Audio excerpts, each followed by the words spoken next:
I don't know. Is this the one you were telling me about? Have you seen this before? No, not You yet. haven't? Okay, so this is the Mr. interview. Green? Yeah, Grim Green's on here. What up, and Green? Dr. Jessica Sims. Let's check out the video. Former board member with the American Heart Association. Thank you both for joining me today. Thanks for having me. Thank you for having me. So Nicholas, I'd like to start with you. Why do you vape, and tell me, what are the benefits to you? I vape so that I don't smoke traditional deadly combustible tobacco cigarettes. I started smoking when I was 13, smoked for the next 19 years.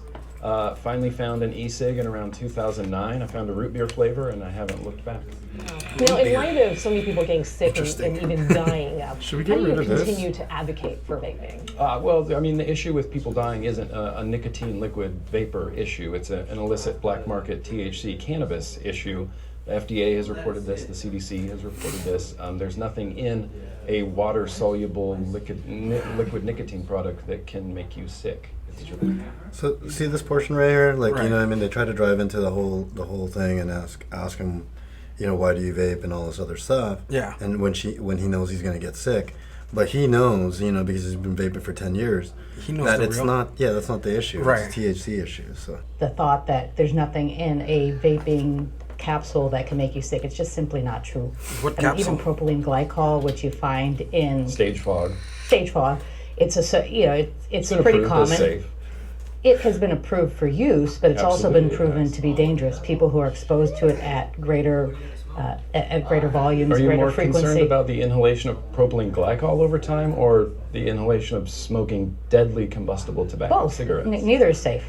I'm actually glad that he cut her off right there. Yeah. Because she was gonna say, I honestly, and you know, I think she was gonna say antifreeze. But the fucking- FDA actually showed there was a study that was done. You Give know, her that knowledge. Yeah, on basically the propylene glycol that was being used in vaping. By the way, to be- PG, propanol glycol, it's in food coloring. They use it for foods to keep it moist. They also use it to keep the colors vibrant. Yeah, and the FDA actually did studies. We fucking eat that, consume it all the time. And there's Let's a go, Doc, difference what you in got? the level of safety. I mean, would you argue that at least safer means safer, even if it's not 100%? If you know, if you know. But That was a when deep you look breath. at vaping products, there are multiple components to them. Would you say it's helpful for Get 'em, people Grim to Green. stop smoking? Let me just ask you that question there. Let me know about that. For vaping as that transitional product for a few reasons. Primarily, it is not FDA approved. In part, the reason it's not FDA approved is because the manufacturers have specifically chosen, and it went up through different levels of court maybe they systems. can't afford they do fucking not $100 want million. to be regulated as an FDA approved product for smoking Like cessation. IQOS. They are approved as a tobacco recreational product by their own choosing because they don't want to prove that they are safe. They don't want to prove that they are effective. You know, I want to get on this too because of well, for one, there's PMTA that's coming up. Right. And yeah, it's extremely expensive. And then to register yourself. So those who don't know, what is the PMTA? Well, it's the process that the FDA is coming up with right now to get everybody lined up so everything can get inspected and, you know, basically run like everything that they need to do Right. to get safe. But the process costs millions of dollars. And the other thing too They is make it really hard on you guys to try to fucking get approved, even though you want to get approved. yeah, and the thing that she's talking about to be registered as a cessation device Right. costs even more. Yeah. It's not even just like the PMTA. I know. I mean, IQOS was 4 years and like 150 million, 100 to 150 million Well, in total. Yeah, but Something like cessation devices, I was talking to Secure about it, cost Yeah. like around $50 million or something like that. Yeah. So it's probably And I don't that really price. know, but it's something that most small business owners won't be able to touch. Right. And we don't have 4 years to wait like IQOS did. She keeps pushing that It's an, narrative. it's an emergency.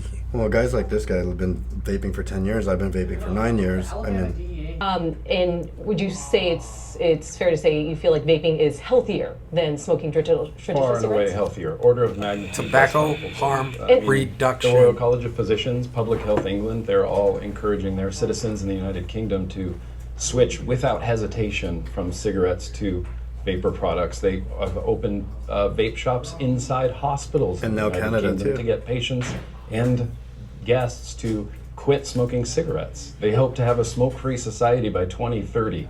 utilizing vapor products. With the deaths and go people getting England. sick, you still stand by this? Absolutely, because the deaths are completely unrelated to nicotine. See, It's they a keep pointing at THC illicit black market cannabis. Over and issue. over. But he does a good Now, job. when you are vaping the e-cigarettes, are you worried about any other chemicals in there besides the nicotine that could make you sick? I've been vaping for 10 years. I feel the healthiest I have ever felt in my entire life. Absolutely not.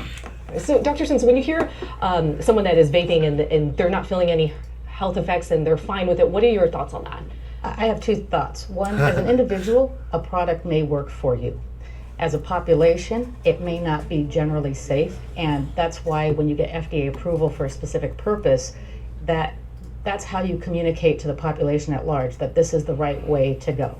I mean, it's just like when I hear him mention this, I think about people who maybe are suicidal and they're cutters. You know, they slice their wrists repeatedly. Yo! That's their way of releasing that compulsion they have.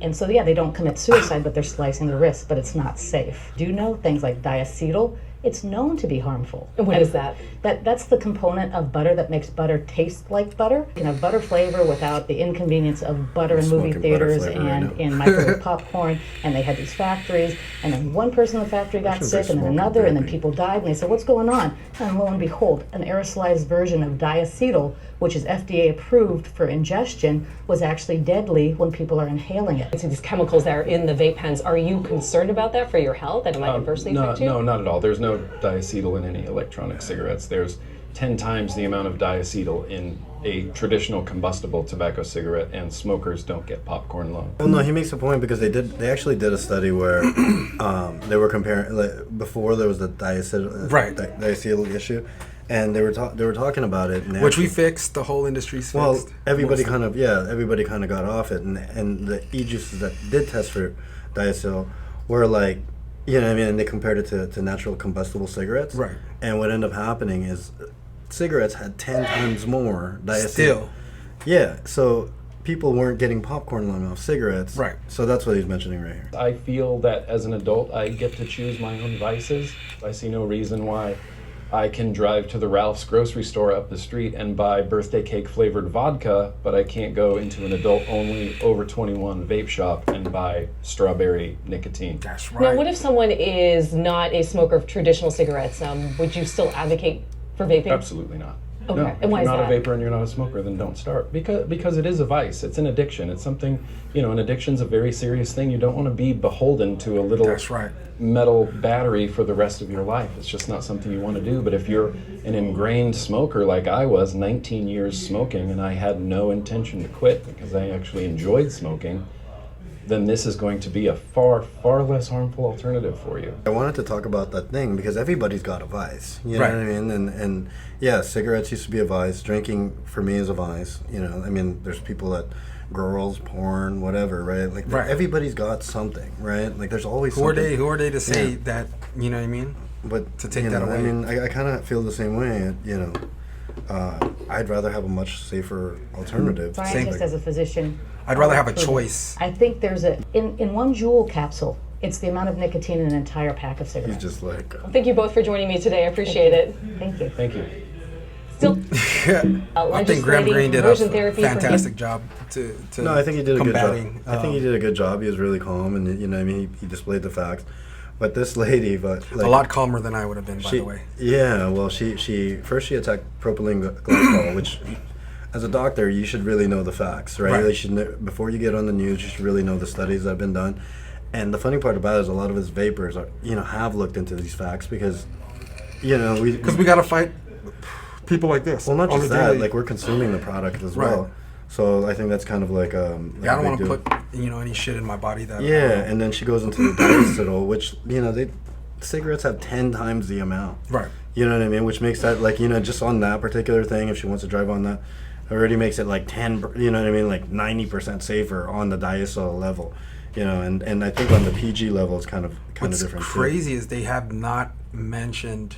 I mean, they touched on it like the THC, and then they on to the next subject. Well, they tried to bring up the THC subject, and that's But they something- just segue it into something. Well, I think she They knew always- that. yeah. Okay, I know somebody here that's kind of most of the people that are going to get interviewed right now are kind of aware of what's going on. So Right. I don't know. This one was sort of like a mixed feelings about this particular interview, just because I like all the statements that he made, and I like thing, but it still shows a lot of ignorance on the other On side. their end, yeah. So what do you think? I mean, pretty much what you did, man. I mean, I'm glad that Grim Green is really getting out our information. You know what I mean? Because a lot of what he said, we've been thinking this shit for like the last 2 months or month in this battle of flavor bans, but our voices aren't being heard. So it was good for Grim Green to, on the national level. Well, the other thing what he too is did. the whole fucking comparing it to colors. Okay, but on that, what the fuck, Doc? Really? Vaping? You're gonna compare vaping to slitting your wrists with a? Yeah, she's That's trying to very go on the offensive. whole narrative. That's very offensive. It's funny because she's trying to go on the whole thing where she's saying that, okay, this is a vice. Right. Like, it's an addiction that you can't get off. Yeah. And I'll be honest with you, like, I've weaned my way down. I've, gone completely off it a few times. Right. It's nothing like cutting your wrist. So, No, not at all. this one's pretty crazy. All right, so